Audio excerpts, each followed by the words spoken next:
In economics, there are 7 principles that guide every economist's way of thinking. Those 7 principles of economic thinking will be used today to describe how to effectively plan out a budget. In planning a budget, these principles are extremely important. That brings us to our story.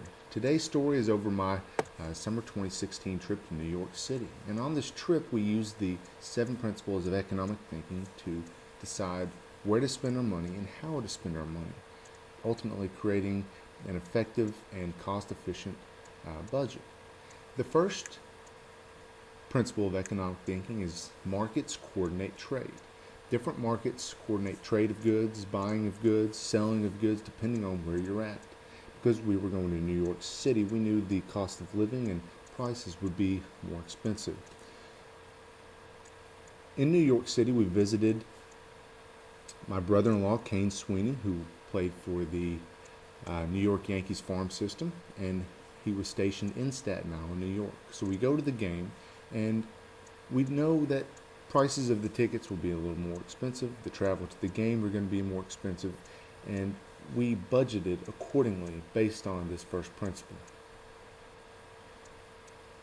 While at the game, we saw the Staten Island ferry crossing into Manhattan every 30 minutes.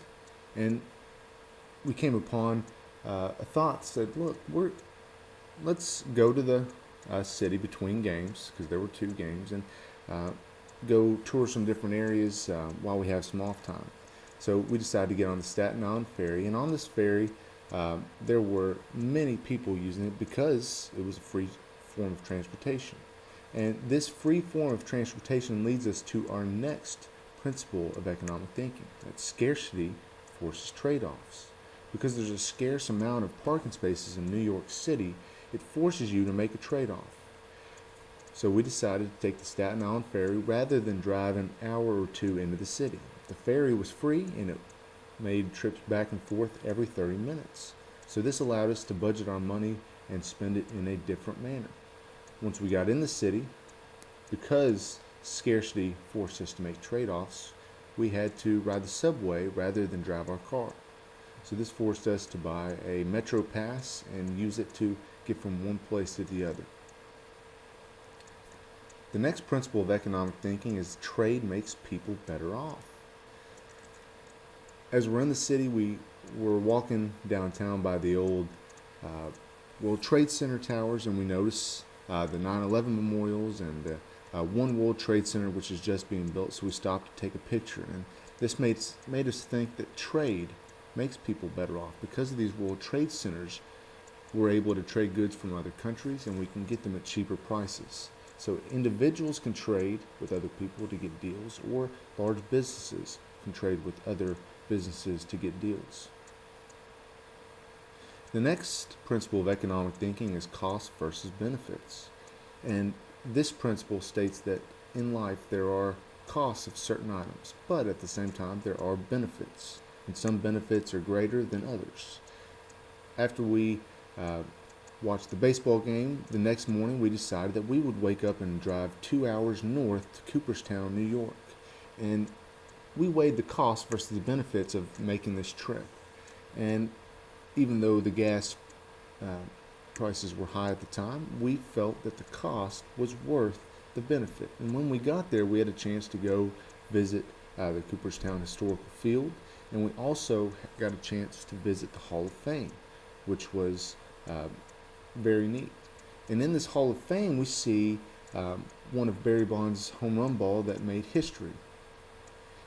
And on this home run ball, you see a star, an asterisk cut out of it by the person who caught the ball, which leads us to our next principle of economic thinking, that future consequences count.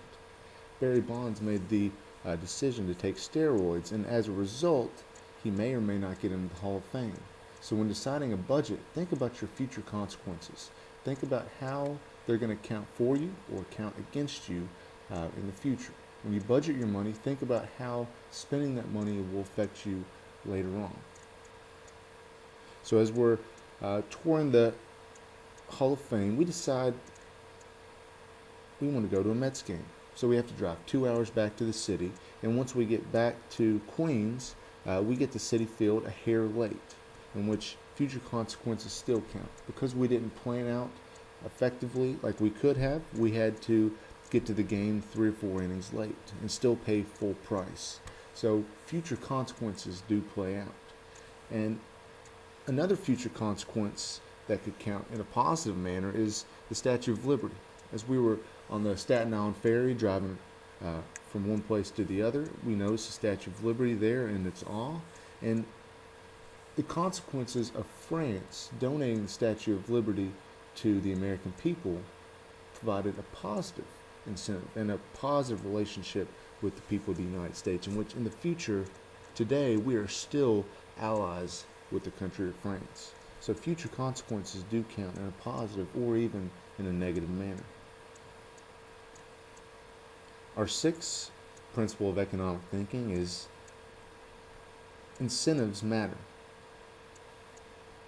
After we were finished in New York City, my friend and I decided to drive 20 hours to Florida. Now, this was all in one day, and we knew it would be a rough stretch, but the incentive of finding the beach in 85-degree weather was a positive incentive for us to make that drive. So we were willing to make that drive. And once we get to the beach, we also wanted to spend time at the golf course, which was another one of our activities we had planned out. And if you go online to, there's a website called golfnow.com. They have tons of golf deals where you can book tee times at half off or a third of the price of a regular tee time. So this site provides incentives for you to keep coming back to it. The more you spend on Golf Now, the more free deals you'll have in the future. So this was a part of our plan as well, that we would look up different tee times using this app, and that allowed for a budget to be small. Lastly, the seventh principle of economic thinking is thinking at the margin. And as we were leaving Florida on our way back home, we were thinking at the margin. And when thinking at the margin, you decide, what will it cost to do one more thing? Being a Braves fan, we were going through Atlanta. We were thinking at the margin, wondering, should we stop at this game or not? And as we weighed the costs versus benefits of this game, we decided that we were going to stop at the game.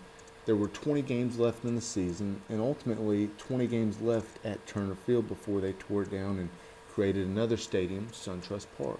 So as we went through these 7 principles of economic thinking, we understood that the cost of this game was going to be well worth the benefit.